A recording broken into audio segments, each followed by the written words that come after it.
Hey guys, how's it going? Today in this video, I want to show you how to make this super cute pumpkin stepping stone. So I was at the dollar store the other day and I came across these plastic pumpkin shaped platters. I honestly don't even know what you would use this for, but I thought, you know what, if I could figure out how to make it thicker somehow, I might be able to make a really cute stepping stone to put either in a vegetable garden area or wherever I'm putting my pumpkins next year, because this is something that you can hang on to from year to year. Use it. You could use it all year round in a vegetable, I think, kind of setting, or like a kid's garden. But I did set up a fall photo booth area to take Benjamin's pictures this fall, and I thought that these would be so cute worked into that area. If you haven't seen that video, we will link it down below. I think it turned out really cute. So I did figure out how to make it thicker. I played around with it for a little while. I played around with the mix of concrete that I used. So I'm just going to show you how I did it. So let me put this away and we'll get started. Okay, so the first step obviously is to make this thicker, because a stepping stone this thin would not hold up very well.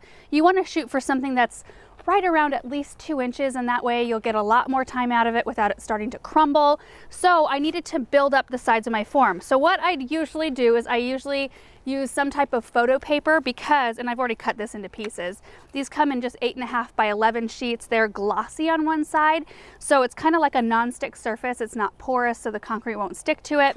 So basically what I did was I took some duct tape and little pieces of photo paper and just kind of bent them to the sides and taped them on. So I'll do a couple of them to show you, but I do have a form already made down here next to me.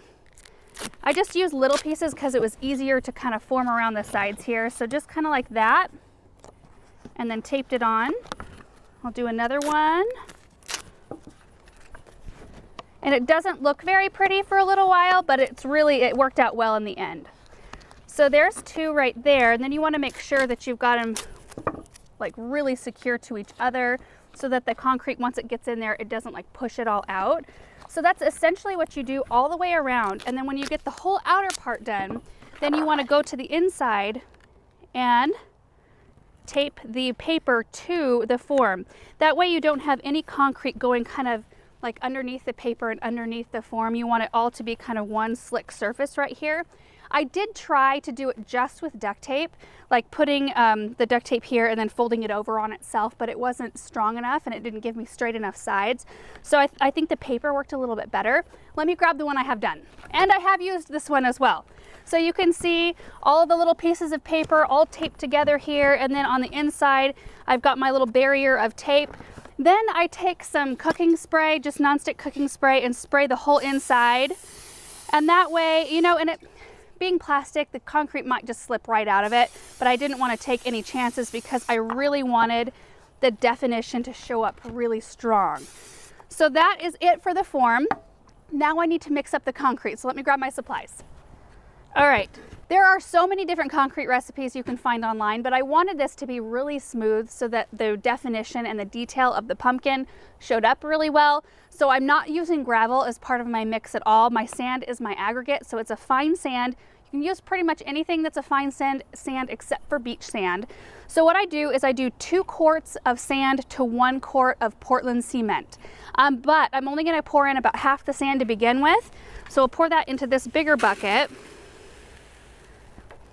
like that. And then I pour my Portland cement in, and I get that all the way down in the bucket just to eliminate as much like the dust puffing up.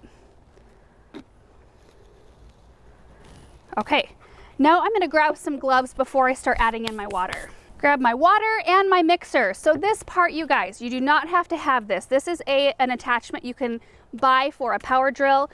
This is just a 2.5-inch mud mixer. It's under $10, really handy to have around, especially if you like to work on these types of projects.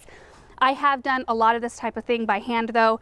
If you're doing it by hand, make sure to add your sand first instead of your Portland cement, just because it mixes a lot easier, just trust me on that. So I'm just gonna pour in a little water, and what we wanna shoot for is like a batter-like consistency, kind of like a thick batter. So we'll pour in just a little bit, and then I'm gonna give it a mix.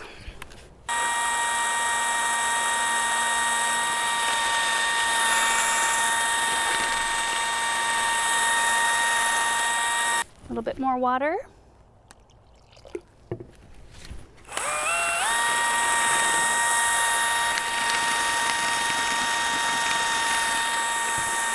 Then I'm basically basically just gonna add a little bit of sand and a little bit of water kind of alternately until I get the right consistency.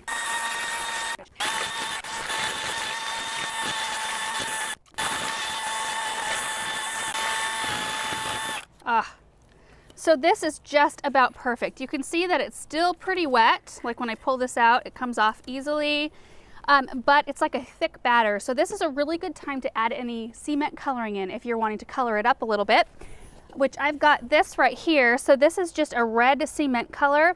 Ideally for a pumpkin, you could find like an orange or terracotta kind of coloring, but I couldn't find any. So red works pretty good, especially because the concrete's kind of gray, so it mellows out the red a little bit. And I'm going to use just under 2 ounces of coloring, and we'll see how it looks. You want to be careful with it too, because it likes to stain.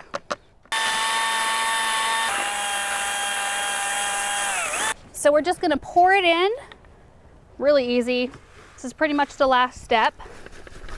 Oh, there's still some gray in there, you guys. So I'm just going to do a little bit of this. There. So then we just shake the form until it's nice and level.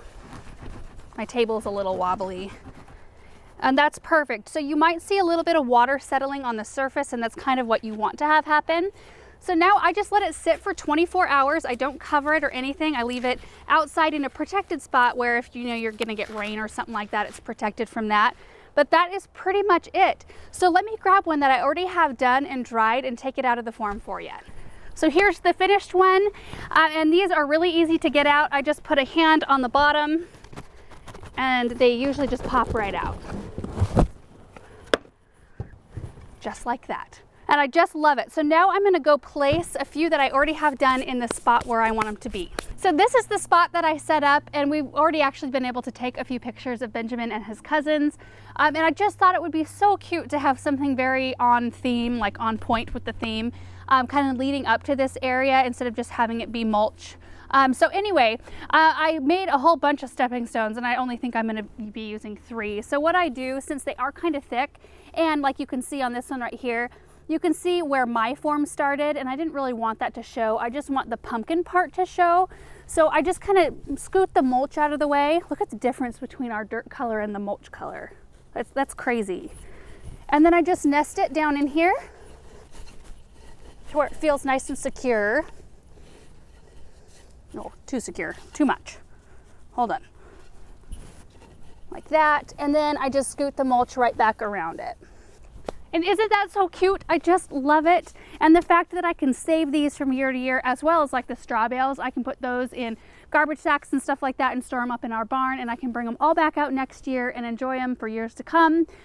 Anyway, that's it for this video. Just wanted to show you how I made them, and if you guys see something like, I know that at the dollar store they come out with these kind of things all the time, like shamrock shapes for St. Patrick's Day or hearts for Valentine's Day, and how fun it would be to have a whole bunch of different things in your garden that you could kind of swap out and, I don't know, just enjoy the different seasons. So anyway, I hope you guys enjoyed this video, and we will see you in the next one. Bye.